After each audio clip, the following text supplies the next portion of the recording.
সম্মানিত দর্শক, স্বাগত 21 রাতে। সঙ্গে আছে আমি অঞ্জন রায়। স্টুডিওতে আছেন তিনজন বিশিষ্ট অতিথি। আমাদের সাথে আছেন অ্যাডভোকেট এম আমিন উদ্দিন, সাবেক সম্পাদক, সুপ্রিম কোর্ট বার অ্যাসোসিয়েশন। স্বাগত আপনাকে।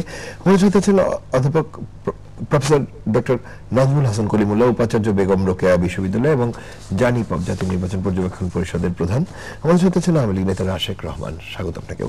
সঙ্গে দর্শক, আমরা দিনের ঘটনাবলীর দিকে তাকাই। বিচারপতি অপসারণে সুপ্রিম জুডিশিয়াল কাউন্সিল পুনর্বহাল, 38 দফা আচরণবিধি ষোড়শ সংশোধনী বাতিলের পূর্ণাঙ্গ রায় প্রকাশ। আলোচনা বা সারাদিন আমাদের নজর ছিল এদিকে। আমরা আবার দেখতে পাচ্ছি যে ইলেকশন কমিশনের যে সংলাপ চলছে সুশীল সমাজের সাথে, সেটিও আজকেও হয়েছে এবং সেই সংলাপের দিকে আমরা আজকে নজর রাখতে চাই এবং দুটো বিষয় নিয়ে মূলত আজকে আলোচনা করব। প্রথমে আমি আপনাকে দিয়ে শুরু করছি। আমরা দেখতে পেলাম যে উচ্চ আদালতের বিচারপতি অপসারণের ক্ষমতা সংসদ হাতে দিয়ে সংবিধানের ষোড়শ সংশোধনী বাতিলের পূর্ণাঙ্গ রায় প্রকাশ করেছে সুপ্রিম কোর্ট এবং রায় প্রকাশের পর রায় নিয়ে আমরা নিশ্চয়ই আমাদের আলোচনাটি করতে পারি এবং সেক্ষেত্রে আপনারা যারা আইন অঙ্গনে দীর্ঘকাল রয়েছেন, এই রায় খুবই আলোচিত ছিল আমরা বলি। এই রায়টিকে আপনার লেন্স থেকে কিভাবে দেখবেন? না, এটা হচ্ছে কি যে মানে এই রায় না, যে কোনো রায় যখন প্রকাশিত হয় তখন আপনি এটা গঠনমূলক আলোচনা, আমরা যেটাকে বলি একাডেমিক ডিসকাশন, এটা আপনি করতেই পারেন। এটা প্রত্যেক মানুষ এটা করতে পারে, কিন্তু এটাকে সমালোচনা করতে পারবেন না আপনি রায়ের। আপনি যেটা হচ্ছে যে এই রায়টা ছিল, আপনি জানেন যে 72 সংবিধানে যে আমাদের বিচারকদের অপসারণের যে ক্ষমতা, সেটা কিন্তু সংসদের হাতেই ছিল। পরবর্তীতে 75 সালে যখন বঙ্গবন্ধুকে হত্যার পরবর্তী সময়ে যখন সামরিক শাসন জারি করা হলো, তখন জেনারেল জিয়াউর রহমান সেটাকে আবার রাষ্ট্রপতির প্রথম নিলেন ইয়ের হাতে, পরবর্তীতে উনি রাষ্ট্রপতির কাছে, প্রথম রাষ্ট্রপতির হাতে, পরবর্তীতে উনি সুপ্রিম জুডিশিয়াল কাউন্সিল করলেন। এই জুডিশিয়াল কাউন্সিল করার পরবর্তী এই জুডিশিয়াল কাউন্সিলটা উনি যে প্রবর্তন করলেন, সেটা কিন্তু এতদিন ছিল। সেটা এসে ষোড়শ সংসদের মাধ্যমে পরিবর্তন করে আবারও 72-এর জায়গায় ফিরে যাওয়া হলো। সেটা চ্যালেঞ্জ করে আমাদের সুপ্রিম কোর্টে কয়েকজন আইনজীবী একটা মামলা দায়ের করেন। সেই মামলার প্রেক্ষিতে হাইকোর্টে 3 জন বিচারকের মাধ্যমে একটা রায় হয়। সেই রায় 2 জন সংখ্যাগরিষ্ঠতায় ওনারা বলেন এই সংশোধনীটা অবৈধ। মানে সংবিধান যে মূল কাঠামোতে ওনারা বোঝাচ্ছেন যে বিচার বিভাগের স্বাধীনতা সংবিধানের একটা অন্যতম কাঠামো। এই সংশোধনের প্রেক্ষিতে বিচার বিভাগের স্বাধীনতাটা ওনারা মনে করছেন যে কিছুটা হুমকির মুখে পড়ছে। এই বিবেচনা করে ওনারা রায়টা বাতিল করে দিয়ে সুপ্রিম কোর্টে একটা সার্টিফিকেট অ্যাপিল দিলেন। সুপ্রিম কোর্ট 2 ধরনের অ্যাপিল করা যায়। একটা হচ্ছে যে আমি যদি এগ্রিভ হই, আমি আপিল করতে পারি। আর আদালত যদি মনে করেন যে এখানে সংবিধানের কোনো ব্যাখ্যার প্রয়োজন আছে, ওরা একটা সার্টিফিকেট দেন, সেই ক্ষেত্রে কিন্তু একটা আপিল হয়। এটা হলো সার্টিফিকেট আপিল। তো ওনাদের যে সেই আপিলটা শুনানি হয়েছে, আপনারা জানেন এটা একটা দীর্ঘ শুনানি হলো, কয়েকদিন, মনে হয় 7 বা 8 কর্মদিবস শুনানি হয়েছে। এবং সেইখানে সরকার পক্ষে অ্যাটর্নি জেনারেল ছিলেন, অতিরিক্ত অ্যাটর্নি জেনারেল ছিলেন, তারপরে যে আইনজীবী যিনি মামলা দায়ের করেছেন সেই আইনজীবীরা ছিলেন, তাদের পক্ষে তাদের লয়ার ছিলেন। এছাড়াও আদালত কয়েকজনকে, আমাদের বাংলাদেশের কয়েকজন সিনিয়র অ্যাডভোকেটকে অ্যামিকাস কিউরি হিসেবে নিলেন। তাদের ভিতরে 2 জন ছিলেন সেই মূল সংবিধান প্রণয়নের সাথে যারা জড়িত ছিলেন, একজন সভাপতি, একজন সদস্য, একজন ডক্টর কামাল হোসেন, আমির হোসেন সাহেব। ওনারা সহ অন্যান্য অ্যামিকাস কিউরিরা সবাই মতামত দিয়েছেন। তাদের মধ্যে একজন বাদে সবাই বললেন এটা আল্ট্রাভায়োলেটস, অর্থাৎ এটা বললেন সংবিধানের সাথে, সংবিধানের মূল কাঠামোর পরিপন্থী বলে ওনারা বললেন। বলার প্রেক্ষিতে আদালত ঐক্যমতের ভিত্তিতে মানে সকল বিচারক মিলিয়ে রায় দিলেন যে এটা সংবিধানের সাথে সংঘর্ষপূর্ণ, সংবিধানের যে মৌলিক কাঠামোর পরিপন্থী, এই কথা বলে ওনারা এটাকে বাতিল করে দিলেন। ধন্যবাদ। কিন্তু এক্ষেত্রে আমি যদি আপনার কাছে আমি জানতে চাই যে অ্যামিকাস কিউরিদের যে মতামতের জায়গাটি, আমাদের অ্যামিকাস কিউরিদের মতামত আরেকটি বড় রায়ের ক্ষেত্রে তত্ত্বাবধায়ক সরকার প্রশ্নে যে রায় ছিল, সেই সময় কিন্তু অ্যামিকাস কিউরিদের বক্তব্য অধিকাংশ ছিল তত্ত্বাবধায়কের পক্ষে। আমার যদি বিস্তৃত নয় বা ভুল হলে আপনি নিশ্চয়ই ধরিয়ে দেন। ওনারা কিন্তু এক্ষেত্রে আবার দেখলাম যে এই রায়টির ক্ষেত্রে আমরা দেখলাম তার অ্যামিকাস কিউরিদের বক্তব্যকে কোন মানে গুরুত্বপূর্ণ জায়গায় কিন্তু ওনাদের বক্তব্যটা দেখা হয় যে কি ওনারা তো কোন পক্ষের না। অ্যামিকাস কিউরি হচ্ছেন কি আদালতের বন্ধু হিসেবে তারা কাজ করেন। আদালত কতগুলো প্রশ্ন তাদেরকে ওনাদের কাছে উত্থাপন করে, ওনারা ব্যাখ্যা দেন, তখন আদালত তাদের ব্যাখ্যাটা গ্রহণ করেন, নাও করে, যদি না করে থাকে সেটা কিন্তু তারা ব্যাখ্যা বিশ্লেষণ করে বলে কেন করা হলো না। এবং এখানে দেখেন ওই সময় যারা আপনি যেটা বলছেন, তারা কিন্তু বলছেন এটা সংবিধান প্রয়োগের পক্ষে না, কিন্তু বাস্তবতার নিরিখে ডক্টরিন অফ নেসেসিটির কথা বলছিলেন, আপনার মনে আছে ওইটা বলছিলেন, কিন্তু এটা কিন্তু তা বলেন নাই। এখানে কিন্তু তারা সবাই এক বাক্যে মানে একমাত্র কিছু ছাড়া বাকিরা এক বাক্যে বলছেন এটা যে আমাদের যে মানে বেসিক স্ট্রাকচার, যেটা যে বেসিক স্ট্রাকচার সংবিধানের তার পরিপন্থী, এই কথা কিন্তু বলছেন। আমরা ক্লিয়ার হতে পারলাম। Professor doctor Nazmul Hasan Kalimullah. দেখুন, বিষয়টা আদালত প্রকৃতির এবং এটা যে জাজমেন্টটা এসছে এটা দিক নির্দেশনামূলক, এতে কোনো সন্দেহ নেই। এবং সাম্প্রতিককালে যে সমস্যাটা আমরা জনমনে যে বিষয়টা আলোড়ন তুলেছিল সেটা হলো সেপারেশন অফ পাওয়ার যে থিওরি, সেই জায়গায় চলে যাওয়ার একটা বিষয়। এখানে ক্ষমতার পৃথকীকরণ তত্ত্বে এক্সিকিউটিভ, লেজিসলেটিভ এবং জুডিশিয়ারি, মানে সরকারের যে 3 অর্গান, তার মধ্যে চেক অ্যান্ড ব্যালেন্সের একটা ব্যাপার মাথায় রেখেই এই অ্যারেঞ্জমেন্টগুলো করা হয়েছিল। তো সেখানে মনে হচ্ছিল যে সংসদের সঙ্গে, লেজিসলেচারের সঙ্গে আপনার জুডিশিয়ারির বোধহয় একটা সংঘাত অনিবার্য হয়ে দাঁড়াচ্ছে। তো এখানে এই রকম রায়ের মধ্য দিয়ে আপনার একটা স্পষ্ট নির্দেশনা পাওয়া গেল যে জুডিশিয়ারির অবস্থানটা কি। ধন্যবাদ। রাশিক রহমান। ধন্যবাদ। প্রথমত সুপ্রিম কোর্ট তার যে রায় প্রকাশিত হয়েছে ষোড়শ সংশোধনীর ব্যাপারে, সেটা তো বাইন্ডিং আনটিল আনলেস যদি না সংসদ এর পরিবর্তে অন্য কোনো নতুন আইন প্রণয়ন না করেন। কোনো সমালোচনায় না যেয়ে শুধু বলতে চাই এভাবে কথাটা, আমাদের দেশের যে সংবিধান স্বাধীনতা যুদ্ধর উপরে ভিত্তি করে আমাদের বাঙালির মুক্তির যে সংগ্রাম, তাকে আলিঙ্গন করে যেই কনস্টিটিউশন আমরা পেয়েছিলাম, সেটার এসেন্স যদি আমরা দেখি, অর্থাৎ এটার অন্তর্নিহিত ভাব যদি আমরা দেখি, তাহলে আমরা দেখব যে এর ভাবটা ছিল যে প্রতিটি জায়গায় জনগণের প্রত্যক্ষ ম্যান্ডেটের একটা অংশ। সো আজকের এই রায়ে যদি ষোড়শ সংশোধনী বাতিল না হতো, তাহলে যেটা হতো, থিওরিটিক্যালি আমি বলছি, তাত্ত্বিকভাবে বলছি, তাহলে যেটা হতো যে কোনো বিচারককে যদি আপনার অপসারণ করতে হয়, সেই ক্ষেত্রে জনগণের সরাসরি ম্যান্ডেট প্রাপ্ত সংসদ সদস্যরা তাদের সকলে মিলে একটা সিদ্ধান্ত নিতেন। অর্থাৎ জুরিসপ্রুডেন্টটা খুব মহৎ, যে আমরা জনগণের পার্টিসিপেশন প্রত্যেকটা জায়গায় নিশ্চিত করব। হ্যাঁ, বাস্তব কালের পরিক্রমণ, বাঙালি বাংলাদেশের রক্তাক্ত রাজনীতির ইতিহাস আপনি জানেন। আজ 1 আগস্ট, এই আগস্ট মাসেই কিন্তু বঙ্গবন্ধু শেখ মুজিবুর রহমানকে নির্মমভাবে সপরিবারে হত্যা করা হয়েছিল। অর্থাৎ রক্তের যে রাজনীতি, সবকিছুকে কেন্দ্র করে দুর্নীতিতে দেশ একটা সময় আচ্ছাদিত অবস্থায় ছিল। সেই জায়গায় এই রায় হয়তো বা ঠিক না, বিভিন্ন জনের বিভিন্ন মতামত থাকতে পারে, আমি সেই জায়গাটায় যেতে চাচ্ছি না। আমি শুধু বলতে চাচ্ছি যে আমাদেরকে তো সামনে এগোতে হবে। যদি আমাদেরকে সামনে এগোতে হয়, তাহলে আমি স্বাধীন, আপনি স্বাধীন, আসলে স্বাধীন মানে কি, কোন স্বাধীনতা অর্থবহ, সেই জায়গাটা কিন্তু সংজ্ঞায়িত করতে হবে। আপনার 17 কোটি মানুষের দেশ, সেখানে 3টি লোক সম্পূর্ণভাবে স্বাধীন, বাকি মানুষেরা স্বাধীন না, এভাবে যদি চিন্তা করেন, সেটা তো স্বাধীনতা হলো না।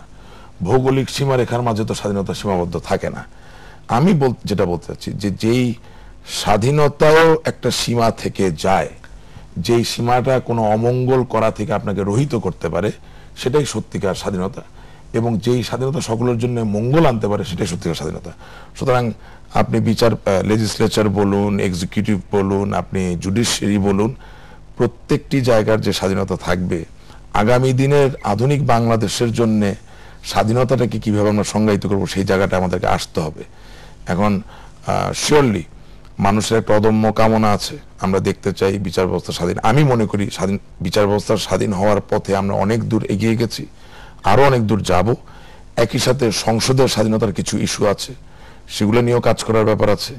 এক্সিকিউটিভের স্বাধীন না বললে আমি বলবো আরো গণমুখী। আমরা বঙ্গবন্ধু কন্যা জননেত্রী শেখ হাসিনার মাধ্যমে যেই তন্ত্রটা আমরা পেয়েছি, এটা যথেষ্ট গণমুখী। এখন কিন্তু আরো গণমুখী নিশ্চয়ই আমরা করব।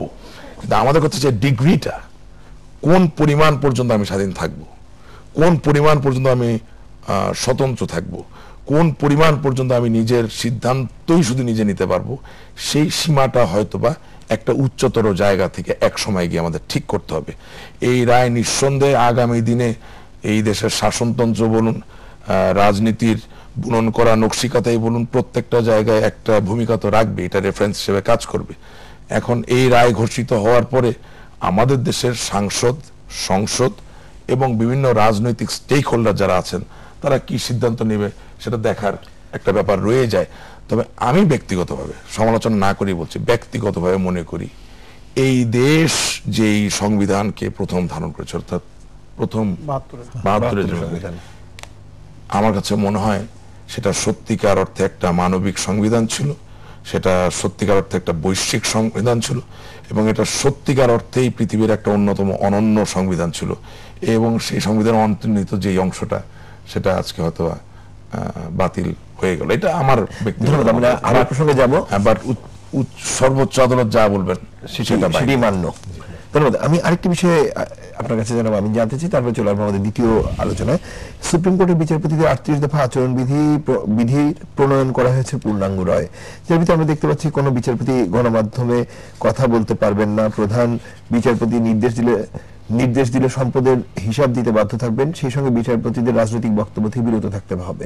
এর বাইরে আপনার কি রায়টির মানে রায়টি প্রায় 799 পৃষ্ঠা, সেটাই প্রশ্ন ছিল। আমরা যখন আদালতে ছিলাম, আমরা যখন এটা প্রকাশিত হয়, তার প্রেক্ষিতে আজকে আমার পক্ষে পুরো রায়টা পড়া সম্ভব হয় না। আমি কিছুটা দেখে আসছি, এটা পড়তে কয়েকদিন সময় লাগবে, না দেখে আমি ঠিক এভাবে মন্তব্য করতে চাচ্ছি না। 99 পৃষ্ঠা রায়। তো সেই ক্ষেত্রে হচ্ছে কি, এবং এটা যেহেতু সংবিধানের ইয়েগুলো হয় কি, এরা এখানে প্রতি ব্যাখ্যা থাকে এবং প্রত্যেকে তার নিজ নিজ ব্যাখ্যা দিয়েছেন। আমি যেটা শুনতে পেয়েছি, ওনারা 6-7 জন শুনেছেন, এবং 6 জনই তাদের নিজস্ব অভিমত ব্যক্ত করেছেন এই রায়ে, যার প্রেক্ষিতে রায়টা বেশ ইয়ে হয়েছে, এটা পূর্ণাঙ্গ একটা বড় রায় হয়েছে। এটা আমি পড়তে পারিনি, পড়ে আমি দেখতে পারবো। তবে যে ওনারা নির্দেশনা দিবেন, সেটা অবশ্যই জুডিশিয়ারির পক্ষে, যে মানে আচরণগত যেই কথা বলতেন, যে ওনারা যে বিচারকদের জন্য যেটা পালনীয় কথাগুলো বলছেন, সেটা অবশ্যই, কারণ আপনারা কোনো বিচারকই রাজনৈতিক কোনো বক্তব্য দিতে পারেন না বা মিডিয়ার সাথে কথা বলতে পারেন না, এটা কখনো হয় না। এটা তো অলিখিত ছিল, ওনারা এখন এটা লিখিত করে দিলেন। এই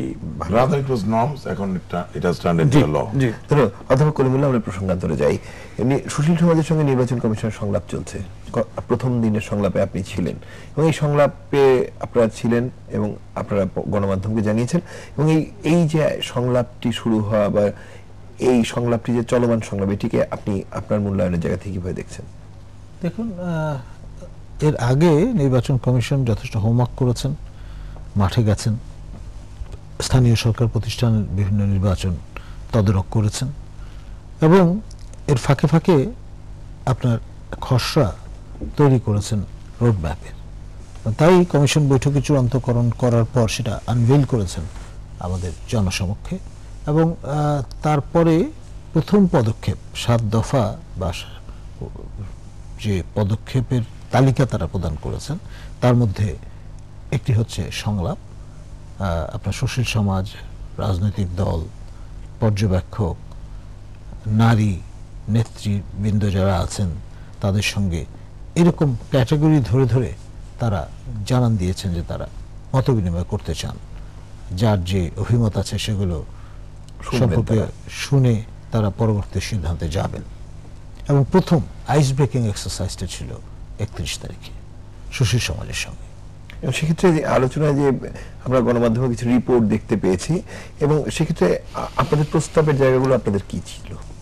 দেখুন, এখানে আমন্ত্রিত হয়েছিলেন 59 জন, তার মধ্যে শেষ পর্যন্ত টার্ন আপ করেছেন 34 জন, আমার যতদূর মনে পড়ে, এবং এই 34 জন কথা বলেছেন, যার যার ব্যক্তিগত অভিমত প্রকাশ করেছেন, এবং কিছু কিছু ক্ষেত্রে আমরা দেখেছি যে একরা বা এক স্বরে কথা বলেছেন কেউ কেউ, আবার কেউ কেউ দ্বিমত প্রকাশ করেছেন। যেমন প্রায় 6 জন তারা সেনা মোতায়েনের পক্ষে কথা বলেছেন, 2 জন সেনা মোতায়েনের বিরোধিতা করেছেন, এবং এটা নিয়ে আবার আরেকজন তিনি আমাকে কোট করেছেন এলসওয়্যার, আমি হয়তো কোনো একটা শোতে বলেছিলাম একটি বাক্য, সেটি তিনি রেফার করেছেন, যদিও আমি এই বিষয়ে কোনো বক্তব্য রাখিনি।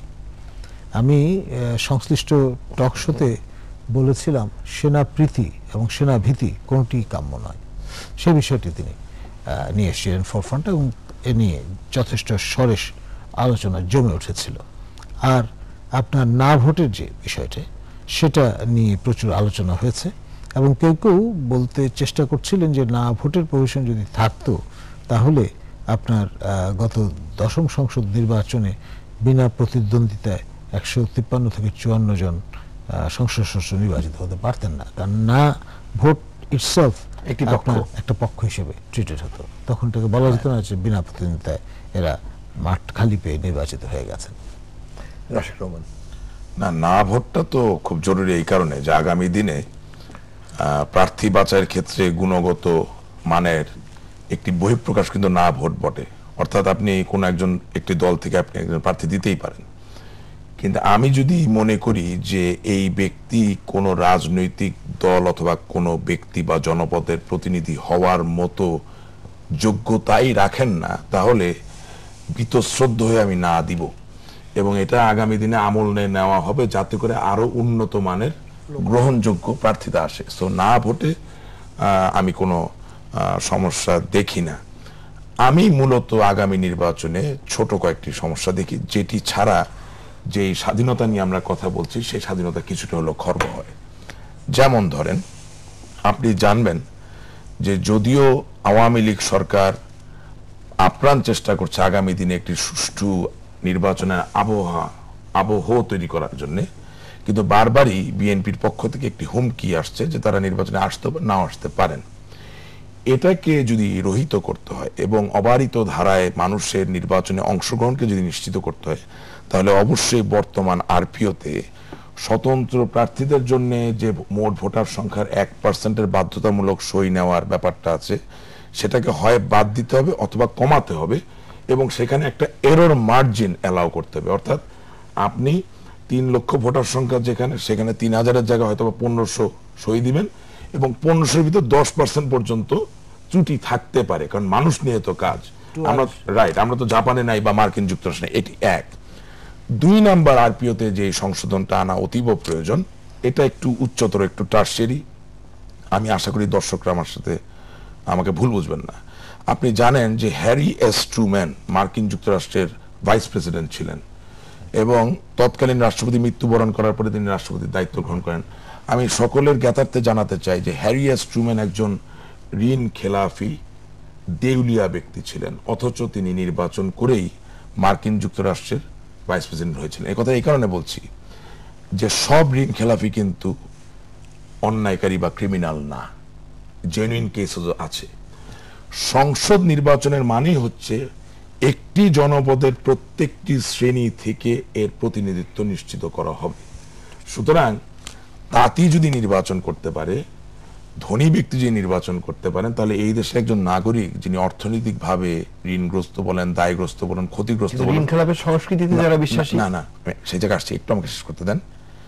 যাকে আপনি আদালত দ্বারা প্রমাণ করে দিবেন যে তিনি ইচ্ছাকৃতভাবে ঋণ খেলাপি হয়েছেন, তিনি ইলেকশন করবেন না। কিন্তু বর্তমান আইন তা না। বর্তমান আইন হচ্ছে একটি তফসিলি ব্যাংক আপনাকে নির্বাচন করা থেকে বিরত রাখতে পারেন। এই আইনের সংশোধনী আনা দরকার। বিচারের দায়িত্ব আপনি ব্যাংককে দিতে পারেন না বা কোনো ব্যক্তিকে দিতে পারেন না, এটি আদালতের কাছে যাবে। সুতরাং আমি বলছি যে ওভারঅল আরপিওতে আরো কিছু কিছু জিনিস আছে যেগুলো সংশোধন করার মধ্যে দিয়ে একটি ব্যাপক নির্বাচনের নিশ্চিতকরণ করা যায়, এগুলো প্রস্তাবনা। তবে এই যে মিথস্ক্রিয়াগুলো হচ্ছে আমাদের সুধীজনদের ভিতরে, এই যে আলাপগুলো চলে আসছে, এটা সত্যিকারে জানালা খুলে দেয়, জানাগুলো খুলে দিচ্ছে, মানে ইতিবাচক একটি ব্যাপার। এবং আমি আরো একটা জিনিস বলতে চাই, আপনি জানবেন বাংলাদেশের রাজনৈতিক পট পরিবর্তিত হচ্ছে। অনেকেই সন্ত্রাসের রাজনীতিতে বিশ্বাস করে না, অনেকেই মৌলবাদে পুষ্ট রাজনীতিতে বিশ্বাস করে না। তাদেরকে যদি আমরা একটা সুযোগ না করে দেই মুক্তিযুদ্ধের সপক্ষীয় প্রগতিশীল রাজনীতিতে অংশগ্রহণ করার, তাহলে মনে হয় এটা খুব একটা বুদ্ধিদীপ্ত ব্যাপার হবে না। আজকে আমি এইভাবে আসতে চাই, আমি দুঃখিত এখানে বিএনপির কেউ নাই, থাকলে ভালো হতো। 2015 সালের 5ই জানুয়ারি থেকে প্রায় 100 দিনের মতো যে অগ্নি সন্ত্রাসের তাণ্ডব চলেছিল, পেট্রোল বোমার তাণ্ডব চলেছিল, সেই সময় আমি দৃঢ়ভাবে বিশ্বাস করি যে বিএনপিরও অনেক নেতা বীতশ্রদ্ধ হয়ে তারা অন্য পথ খোঁজার চেষ্টা করেছেন। কিন্তু সমস্যা হচ্ছে যে আমাদের ইলেকট্রাল সিস্টেম এত পার্টিজান যে কোনো ব্যক্তির বিবেকের যদি জাগরণও হয় এবং তিনি যদি ওই সন্ত্রাসী কুলকে ছেড়ে এসে সুস্থ ধারা রাজনীতি অংশগ্রহণ করতে চান, তিনি কতটা পারবেন সেই বিষয়ে শত্রু উচ্ছেদের একটি ভূমিকা থাকে না। সেটা তো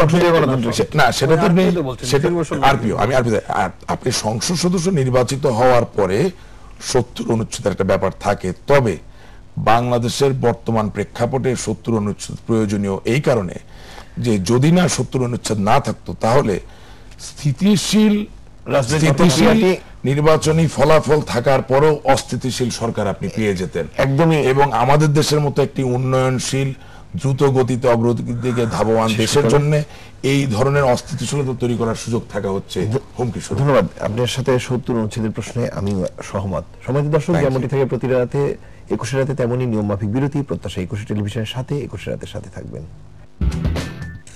সম্মানিত দর্শক, ফিরে এলাম ২১ রাতে আজকে আয়োজনে। স্টুডিওতে আছি যথারীতি আমি অঞ্জন রায়, আছেন এ এম আমিন উদ্দিন, সাবেক সম্পাদক সুপ্রিম কোর্ট বার অ্যাসোসিয়েশন। আমাদের সাথে আছেন প্রফেসর ডক্টর নাজমুল হাসান কলিমুল্লাহ, উপাচার্য বেগম রোকেয়া বিশ্ববিদ্যালয়। আমাদের সাথে আছেন রাশেক রহমান, আওয়ামী লীগ নেতা।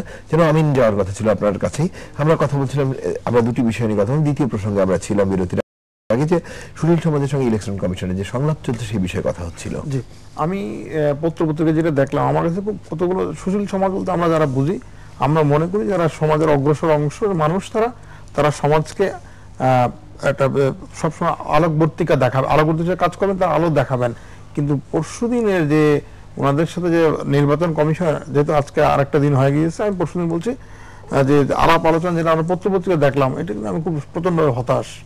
আমি দেখতে পেলাম যে ওনারা বলছেন যে আইন শৃঙ্খলা রক্ষাকারী বাহিনীর যে সংজ্ঞা, তাতে সেনাবাহিনী রয়েছে, তাদের হাতে বিচারিক ক্ষমতা দেওয়ার কথা বলছেন কেউ ওইখান থেকে দাবি করেছেন ওনারা।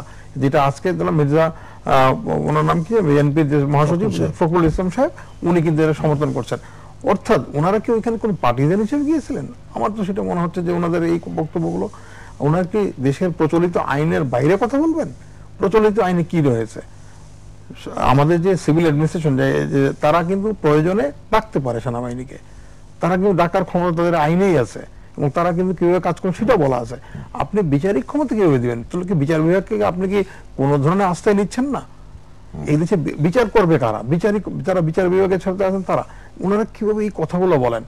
নির্বাচনকে, আমি জনাব রাশেক রহমানের সাথে একমত, আপনি নির্বাচনকে সুষ্ঠু করার জন্য, নির্বাচনের প্রতিদ্বন্দ্বিতামূলক করার জন্য আপনি ভালো কথাগুলো কি আছে সেটা বলেন। আপনি না ভোটের কথা বলছেন, এটা কিন্তু আমি সমর্থন করি। হ্যাঁ, হতে পারে যে ৫ জন বা ৭ জন ১০ জন দাঁড়িয়েছেন, আমি একজনকে পছন্দ করছি না, আমি না ভোট দিতে পারি, কিন্তু আমি আমার ভোটাধিকারের প্রয়োগ করলাম, কাউকে ভোট দিলাম না। কিন্তু আপনি এই কথাগুলো কিভাবে বলেন? যে আপনি কিভাবে জানলেন যে মারামারি হবে? আপনার সাথে কে কথাগুলো বলে গেল যে গন্ডগোলটা হবে? আপনি আগে কিভাবে এটা, এই যে ধরনের আগে পরিস্থিতি চিন্তা করে রাখছেন? তার মানে কি আপনার সাথে কোনো রাজনৈতিক দলের কথা আছে যে সেই রাশেক রহমানের বাসায় যে আবার অগ্নি সন্ত্রাস হবে? এটাই মনে হচ্ছে না? এই ধরনের কথাগুলো বলার আগে, কারণ ওনাদের কাছে তো মানুষ অন্য কিছু আশা করে, ওনারা মনে করে ওনার দল নিরপেক্ষ হবে, ওনারা মতামত দিবেন যেটা মানুষের উপকারে লাগবে। তা না করে যদি আমরা যাদের কাছে আমরা দল নিরপেক্ষ কথা চিন্তা করি, তারা যদি কোনো একটা বিশেষ দৃষ্টিভঙ্গি নিয়ে কথা বলেন, তখন তো মানুষের হতাশ হওয়া ছাড়া কোনো কিছু থাকবে না। আমাদের যারা সাধারণ মানুষ, আমরা কিন্তু প্রচন্ড হতাশ হই। তাই আমি ওনাদেরকে, আপনি নিজেও তো সুশীল সমাজেরও প্রতিনিধিত্ব করেন আপনার পেশাগত জায়গা থেকে। শুনেন, একটা হয় কি, যেন আমার একটা রাজনৈতিক পরিচয় আছে, এই জন্য পেশাগত জায়গা থেকে, এবং আমি আমার রাজনৈতিক পরিচয় কখনো আমি লুকাই না, বা আমি এটা গোপন করার চেষ্টা করি না। আমি স্বাধীনতার পক্ষের লোক, আমি বঙ্গবন্ধুকে বিশ্বাস করি, আমি জননেত্রী শেখ হাসিনাকে বিশ্বাস করি। আমি এর বাইরে যেতে চাই, আমি আমার এখানে থাকার চেষ্টা করি, আমি কখনো এটা পরিচয়। এখান থেকে আমি আসছি ডক্টর কলিমুল্লাহ আপনার কাছে। সুশীল সমাজ শব্দটি আমাদের এখানে আমরা বোধহয় ৮০ দশকের ৯০ দশকের প্রথম ভাগ থেকে আমরা আলোচনা শুনেছি, এবং সেক্ষেত্রে আমাদের রেফারেন্সের দিকে যে আন্তনিও গ্রামসের সেই বিখ্যাত তত্ত্বের যে সিভিল সোসাইটির কথা বলা হয়েছে, যেটি নাগরিক সমাজ, তারপরে আমরা অনেকটি সাহায্য সংস্থার হাত ধরে সুশীল সমাজ শব্দের সাথে কিন্তু আমরা পরিচিত হতে শুরু করেছি। এফআরএম হাসান, নামটি আমরা না বলি, আমরা সবাই তাদের সংস্থার এবং সেই গ্রামসির সুশীল সমাজ বা এডওয়ার্ড ডব্লিউ সাইদের সুশীল সমাজ বা নোম চমস্কি যে সুশীল সমাজের কথা বলেন, আমাদের সুশীল সমাজ যদি আমরা সমান্তরাল করতে যাই, কোথায় রাখবেন? এখানে আপনার স্ট্রাকচার এবং অ্যাটেইনমেন্ট, সেই বিবেচনায় দেখলে আপনি এক পাল্লায় সবাইকে ফেলতে কিন্তু পারবেন না। আর বয়সের পার্থক্য আছে, তারপর পেশাগত পরিচয়ের পার্থক্য আছে, চিন্তা চেতনার পার্থক্য আছে, সবকিছু মিলিয়ে এটা এমন একটা মোজাইক যেখানে সব ধরনের পাথর আছে। এখন রঙিনও, হ্যাঁ, তা সেটাও অনেকাংশে বলতে পারেন আপনি। আর যে ৫৯ জনকে দাওয়াত দেওয়া হয়েছিল, তার মধ্যে ৩৪ জন সশরীরে উপস্থিত হয়ে নিশ্চিত করেছেন তাদের হাজিরা। বাকিদের কেউ কেউ আপনার লিখিতভাবে তাদের অপারগতা জানিয়ে দিয়েছেন যে তারা উপস্থিত হতে পারবেন না, কিন্তু তাদের যা বক্তব্য সেটা লিখিত ফর্মে তারা পাঠিয়ে দিয়েছেন বলে আমি জানি, দু একজন খোলামেলা আমাকে সেটা জানিয়েছেন। আর এর ভেতরে যে আপনার দিনমান যে আলোচনা চলেছে তার যে সারবত্তা, সেগুলো নির্বাচন কমিশনের পক্ষ থেকে প্রতিশ্রুতি প্রদান করা হয়েছে জনসমক্ষে সবাইকে, যে তারা এটা কাইন্ড অফ প্রসিডিংস হিসেবে আপনার প্রকাশের ব্যবস্থা করবেন। সেটা সাধুবাদ দেওয়ার মতো একটা বিষয়। কারণ হচ্ছে এই যে একসময় তত্ত্বাবধায়ক সরকার চলাকালীন যিনি প্রধান নির্বাচন কমিশনার ছিলেন ডক্টর এটিএম শামসুল হুদা, তিনি দায়িত্ব নিয়ে ঘোষণা দিয়েছিলেন যে নির্বাচন কমিশনের কোনো ইনস্টিটিউশনাল মেমোরি নেই। সেই ইনস্টিটিউশনাল মেমোরি আপনার গঠনের ক্ষেত্রে বা তৈরির ক্ষেত্রে এটি একটি কার্যকর ভূমিকা পালন করবে বলে এবং কে কখন কি বলছেন সেটি হচ্ছে ডকুমেন্টেশন হওয়া বোধহয় জরুরি। ডেফিনেটলি শুধুমাত্র ইথারে ভেসে গেলে তো চলবে, ইথারে ভেসে গেলে চলবে না। রাশেক রহমান। না, আমি এভাবে জিনিসটাকে এই জায়গাটা আসতে চাই, এসেন্সটা, ফিলসফিটা, এটা সবসময় বলি, যাই করবেন দর্শনটা খুব জরুরি। প্রথম কথা হচ্ছে ইজিপ্টেও তো নির্বাচন হয়েছে, মুসলিম ব্রাদারহুড পেয়েছেন, মোরসিকে পেয়েছেন। কিছুদিন আগে ইজিপ্টে গেলাম, এখন 10 জন ব্যক্তির ভিতরে 8 জন ব্যক্তি বলে হোসনে মোবারক ভালো ছিল। যেই গণতন্ত্র দানবীয় শক্তিকে লালন করে, যেই গণতন্ত্র দীর্ঘস্থায়ী ভাবে চিন্তা করলে গণতন্ত্রকেই হত্যা করে, সেই গণতান্ত্রিক চর্চা করার জন্য কোনো প্রস্তাবনা আসলে গ্রহণ করার কোনো সুযোগ নেই। সেদিকেই আমার ভাই এবং স্যার আসলে দৃষ্টিপাত করছেন। তার মানে হচ্ছে যে আমার দেশ স্বাধীন হয়েছে 4টি মূল মন্ত্রের উপরে, এটাকে রক্ষা করতে হবে। বঙ্গবন্ধু শেখ মুজিবুর রহমান জাতির পিতা, সত্যিকার ইতিহাসকে রক্ষা করে বিচারহীনতার যে সংস্কৃতি, তাকে যে দূরীভূত আমরা করলাম, এই সবগুলো চেতনাকে লালন করার জন্যে যেই প্রক্রিয়া একটা নির্বাচন হওয়া দরকার সেটা করা দরকার। আর হ্যাঁ, আবার একটু না ভোটে আসি, দর্শনের ভাবে বলতে চাই কথাটা, সমর্থন করা, প্রতি সমর্থন করা, অথবা অনুপস্থিত থাকা, অথবা প্রতিবাদ করা, support, abstain, agree, disagree or protest. অর্থাৎ আপনি কোনো প্রার্থীকে ভোট দিচ্ছেন, তাকে না দিয়ে আরেকজনকে দিচ্ছেন, অথবা আপনি ভোট দিচ্ছেনই না, অথবা আপনি প্রোটেস্ট করছেন না ভোট দেওয়ার মধ্যে, এ বড্ড গণতান্ত্রিক। সুতরাং এ নিয়ে আসলে ডিবেটের খুব একটা জায়গা নেই, সুযোগ নাই। আর এটাও বলতে চাই যে 2014 সালের 5ই জানুয়ারি নিয়ে অনেকে কথা বলেন, সেখানে একটি বৃহৎ দল অ্যাবস্টেইন করেছিল, অর্থাৎ ইলেকশনে আসেনি। এটি বড্ড গণতান্ত্রিক অধিকার। এই ধরনের কোনো পরিস্থিতিও যদি আগামী দিনে আসে, থেমে থাকা যাবে না, গণতন্ত্রকে চলতে হবে। এবং এই চলতে চলতে একটা সময় মানুষের ভিতরে বোধোদয় হবে যে একে হেলাফেলা করার কোনো সুযোগ নেই। গণতান্ত্রিক প্রক্রিয়ায় অংশগ্রহণ করা এবং অংশগ্রহণ করার মধ্যে দিয়ে ত্রুটি, বিচ্যুতি, সীমাবদ্ধতাকে তুলে নিয়ে আসাটাও একটা সংগ্রামের অংশ। বঙ্গবন্ধু শেখ মুজিবুর রহমান পাকিস্তানিদের অধীনে কোনোদিন কোনো নির্বাচন থেকে বিচ্যুত হন নাই, একটাই মাত্র কারণে, যে সেটাও তার সংগ্রামের একটা অংশ ছিল। আপনি নির্বাচনের গুণগত মান নিয়ে আপনার প্রশ্ন থাকতে পারে, খুশি হতে পারে, না হতে পারে, কিছু বিবর্তন প্রয়োজন হতে পারে, কিন্তু সেটা প্রস্ফুটিত হবে কখন? যখন আপনি নির্বাচনী প্রক্রিয়ায় অংশগ্রহণ করবেন। সুতরাং নির্বাচন থেকে দূরে থাকার জন্য সেনাবাহিনী, তত্ত্বাবধায়ক সরকার, এইসব এক্সকিউজ আর এর উত্তরণ না ঘটিয়ে আমি মনে করি সম্পূর্ণভাবে বাঙালি জাতিসত্তার উপর নির্ভর করে জনগণকে সাথে নিয়ে আগামী দিনের নির্বাচনের জন্য আমাদের সকলকে প্রস্তুত হতে হবে। আর এই যে গ্রামসি বা নম চমস্কির যে সুদীজনের কথা বললেন, যে শব্দ বারবার আওড়ানো হয়, উইথ অল ডিউ রেসপেক্ট, আমি তো পৃথিবীর আর কোনো দেশের সুদীজন এভাবে আলাদা করতে দেখি না। আমাদেরকে তো সম্মান করতে হবে। আমার দেশের যিনি সারা বছরের সর্বশ্রেষ্ঠ কৃষক, যিনি ভালো কৃষিকাজ পারেন, তিনি কি সুদীজন নন? যিনি সবচেয়ে ভালো প্রাথমিক কথাটাই বলেছেন। না, তিনি বলেছেন। আমি এখানে কি বলছি, বাংলাদেশে না, কিন্তু বাংলাদেশের সুদীজনের সংজ্ঞা কিন্তু, স্যার প্লিজ কিছু মনে করবেন, বাংলাদেশের সুদীজনটাকে আপনি এলিটে রূপান্তরিত করেছেন। Sudijan is not elite, Sudijan is a correct man, a correct farmer, a correct teacher, a correct ex bureaucrat, a correct banker, a correct individual, সঠিক মানুষ।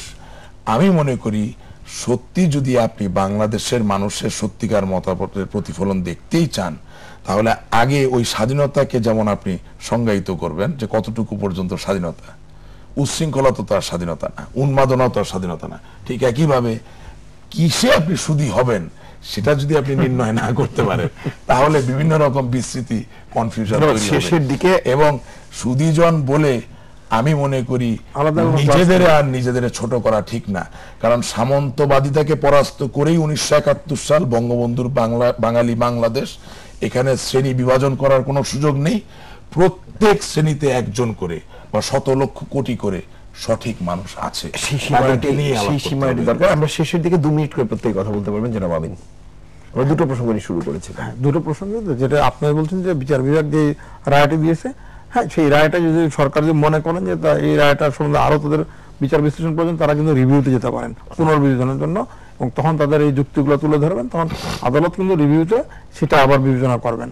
এইটা একটা কথা। আর যে কথাটা জনাব রাশেক রহমান বলেন, তো প্রাঞ্জলভাবে বলছেন, আমি এটার সাথে একমত, যে এখানে আমরা কিন্তু নিজেদেরকে সুশীল সমাজ বা সুধী সমাজ এগুলো বলে কিন্তু সমাজ থেকে বিচ্ছিন্ন করা উচিত হবে না। সমাজ থেকে বিচ্ছিন্ন হয়ে গেলে কিন্তু সমাজের কোনো উপকার লাগবে না। আমরা সেই কথাটাই বলছি যে সমাজে যে কথাটা হচ্ছে বঙ্গবন্ধু বাংলাদেশকে সৃষ্টি করেছেন কিন্তু মানুষের মধ্যে থেকে, উনি মানুষের মধ্যে থেকে সাধারণ মানুষের মধ্যে উঠে এসে বাংলাদেশকে এই জায়গায় নিয়ে আসছেন, শেষ পর্যন্ত প্রান্তিক মানুষের কণ্ঠস্বরটি মানুষের উনি ধারণ করেছিলেন। উনি জনমানুষের নেতা হয়েছিলেন জনমানুষের কণ্ঠস্বর ধারণ করার কারণেই। সেটাই বলছি আমি, যে এখানে আমি ওনার সাথে সম্পূর্ণ একমত যে আমরা নিজেদেরকে বিচ্ছিন্ন না করে সমাজের সাথে থেকে ওনারা সমাজের সাহায্য করার চেষ্টা করুন। ওনারা যদি আইনের বাইরে যায় কিছু বলেন, সমাজের কোনো উপকার হবে না। আইনের মধ্যে থেকে আইনের মধ্যে থেকে বলুন, রাজনীতিকে ওনারা পরিচালিত করতে চান করুন, কিন্তু সেটা না আইনের মধ্যে, রাজনীতির মধ্যে থাকতে হবে, রাজনীতি বিচ্ছিন্ন হয়ে করা যাবে না। আর দ্বিতীয় কথা হচ্ছে যে আইন কিভাবে আছে, সেই আইনটাকে আরো পরিশীলিত করার জন্য যে কোনো ধরনের সাজেশন আপনি দিতে পারেন, কিন্তু আইনের বাইরে যে কিছু বললে এটা কোনো উপকার হবে না, কারো কোনো লাভ হবে না, এবং এটা বিশৃঙ্খল অবস্থা সৃষ্টি হবে। অন্য রাজনৈতিক দলগুলোর ভিতরে মত মানে পার্থক্যটা যদি আপনি বেশি করে গড়ে তোলেন, তাতে কিন্তু সমাজের লাভ হচ্ছে না। ধন্যবাদ অধ্যাপক কলিমুল্লাহ। দেখুন, সবাইকে আসলে আয়নায় নিজের চেহারাটা দেখাটা শুরু করতে হবে। সব শেষে তাল গাছ আমার, এই যে মনোবৃত্তি, এখান থেকে সরে আসতে হবে। তা না হলে এই জাতির ভবিষ্যৎ খুব একটা যে মসৃণ ভাবে অগ্রসর হবে সেটা মনে করার কোনো কারণ থাকবে না। রাশেক রহমান, আজকে আলোচনা শেষ করবো আপনাকে দিয়ে। দুটো প্রসঙ্গ ছিল যে আমি একদম মনের ভিতর থেকে একটা কথা বলতে চাই। একটা সময় ছিল পেপল কালচার, পাপাসিতে, যে খোদাকে ডাকতো নাকি খাজনা দেওয়া লাগতো, এবং এটা যুক্তরাজ্যে প্রতীয়মান ছিল। দেখা গেল যে অলিভার ক্রমওয়েল, লর্ড প্রোটেক্টর, তিনি একদিকে গৃহযুদ্ধের মধ্য দিয়ে রাজার ক্ষমতাকে সংকুচিত এবং সংসদের ক্ষমতা বৃদ্ধিকরণ করেছেন। ইতিহাসে অতটুকুই লেখা আছে, পরবর্তীতে তিনি স্বৈরাচার হয়ে গিয়েছিলেন, অতটুকুই আছে। কিন্তু তার ওই দিনের ওই প্রতিবাদ যে খোদাকে খাজনা ছাড়াও ডাকা যায়, এটাকেও যে প্রতিষ্ঠিত করেছিল, সেটা কিন্তু মানুষ মনে রাখেনি। আজ অনেক আলাপ আমরা করছি, আরো অনেক আলাপ হবে নিশ্চয়ই, এবং এই আলাপের মধ্যে কিছু কিছু জিনিস সত্যি ইতিহাসে লেখা থেকে যাবে, আর কিছু কিছু জিনিস থাকবে না। আমি শুধু এতটুকু বলতে পারি, স্বপ্ন দেখা রহিত করা যাবে না, কল্পনার জগৎকে সীমাবদ্ধ করা যাবে না, ভালো এবং শুভ্রকে ত্যাগ করা যাবে না, এবং এটা বিশ্বাস করতে হবে যে গতকাল ভালো ছিল, আজ আরো ভালো, আগামী দিন নিশ্চিতভাবে আরো উজ্জ্বল, আরো অনেক উজ্জ্বল, আরো অনেক ভালো। এই বিশ্বাসকে যদি আপনি হৃদয়ে ধারণ করেন, নির্বাচন বলুন, জাতি গঠন বলুন, রাষ্ট্র পরিচালনা বলুন, শক্তিশালী দেশ হিসেবে আবির্ভূত হওয়ার সম্ভব, বঙ্গবন্ধুর সোনার বাংলা বলুন, শেখ হাসিনার স্বপ্নের বাংলাদেশ বলুন, প্রতিটি জিনিস আমরা অর্জন করতে পারবো। ধন্যবাদ আজকে আলোচনায় আসার জন্য অ্যাডভোকেট এ.এম. আমিন উদ্দিন, ধন্যবাদ প্রফেসর নাজমুল হাসান কলিমুল্লাহ, ধন্যবাদ জনাব রাশেক রহমান। সমাজ দর্শক, 21 রাত আজ এই পর্যন্ত আমরা দুটো বিষয় নিয়ে কথা বললাম, আমরা আমাদের প্যানেলের মতামত শুনেছি। কালাবারে দেখা হবে। সবাই ভালো থাকুন, সুস্থ থাকুন, শুভরাত্রি।